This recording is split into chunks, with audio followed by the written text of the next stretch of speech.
20 November.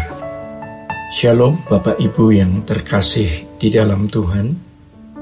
Kebenaran pada saat ini berjudul lebih dari segala sesuatu.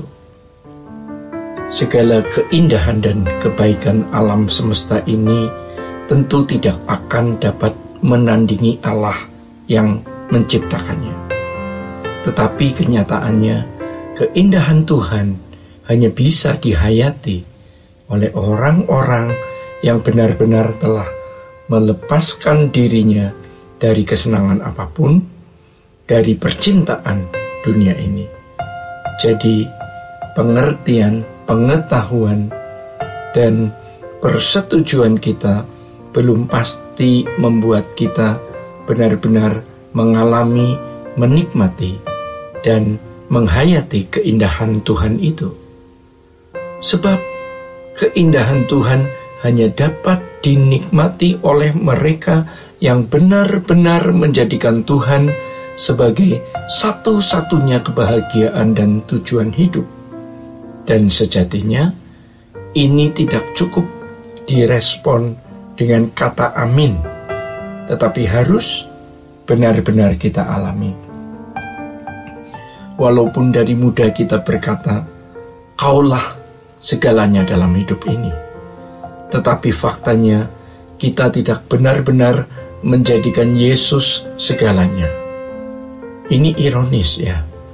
Sangat sedikit orang yang memiliki prinsip dan langkah seperti ini, bahwa Tuhan itu satu-satunya kebahagiaan, satu-satunya tujuan hidup.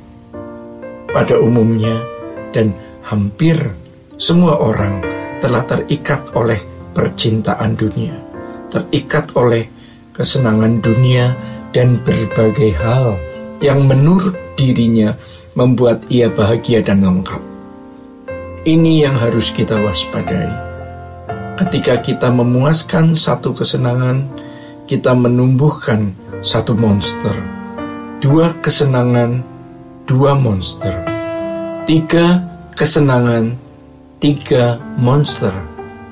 Dan rata-rata kita pasti punya beberapa kesenangan. Kalau bukan Tuhan yang menjadi pusat kebahagiaan dan kesenangan kita membuat atau membangun monster. Jadi semakin kita memuaskan monster itu, semakin kuat monster itu. Jadi jangan lagi berkata, "Sekali ini saja saya lakukan, nanti tidak lagi." Sekali kita memberi umpan kepada monster itu, dia semakin kuat dan terus meningkatkan cengkeramannya di dalam hidup kita, sampai kita tidak bisa lepas lagi. Bapak Ibu, ini mirip dengan orang-orang yang kecanduan. Seseorang bukan hanya kecanduan alkohol atau narkoba saja, melainkan bisa kecanduan kesenangan. Ya, dan kesenangan itu juga bisa menjadi ikatan. Seperti keinginan dipuji, keinginan dianggap penting, dianggap terhormat. Belum lagi kekayaan, kesenangan, keinginan daging, kuliner, dan seks. Itu semua bisa menjadi belenggu jika tidak ditempatkan secara proporsional. Misalkan kuliner, bukan berarti tidak boleh makan, tetapi ada etikanya. Seks, bukan tidak boleh, tetapi ada etikanya. Ya, mari kita secara jujur mengakui bahwa kita belum menghayati keindahan Tuhan secara benar dan belum menikmatinya. Karena kesenangan-kesenangan hidup telah menggeser selera kita di dalam kita menikmati Tuhan. Itulah sebabnya Yesus berkata di dalam Matius 16 ayat 26 maupun di dalam Markus 8 ayat 36 yang bunyinya sebagai berikut. Apa gunanya seseorang memperoleh seluruh dunia tetapi kehilangan nyawanya? Dan apakah yang dapat diberikannya sebagai ganti nyawanya? ayat yang senada bunyinya di Lukas 9 ayat 25. Apa gunanya seseorang memperoleh seluruh dunia tetapi ia membinasakan atau merugikan dirinya sendiri?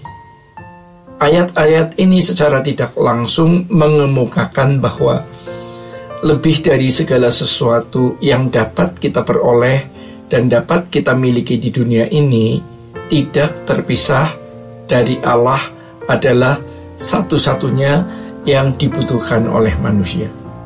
Itulah keindahan, itulah kebahagiaan yang sejati.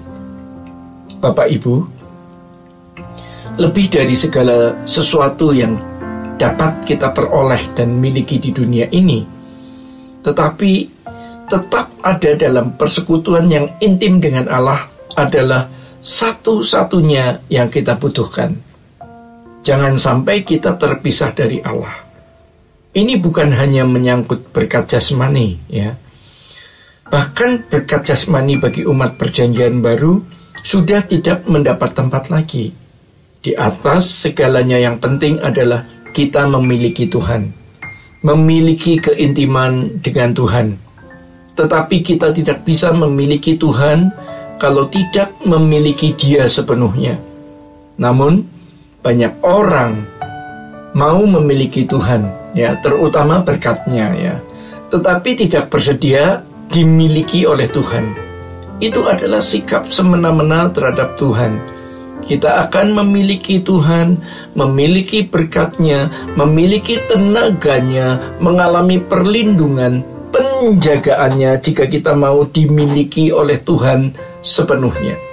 Maka jangan heran kalau kita tidak pernah memiliki Allah, ya. Hal itu karena kita tidak pernah dimiliki oleh Dia.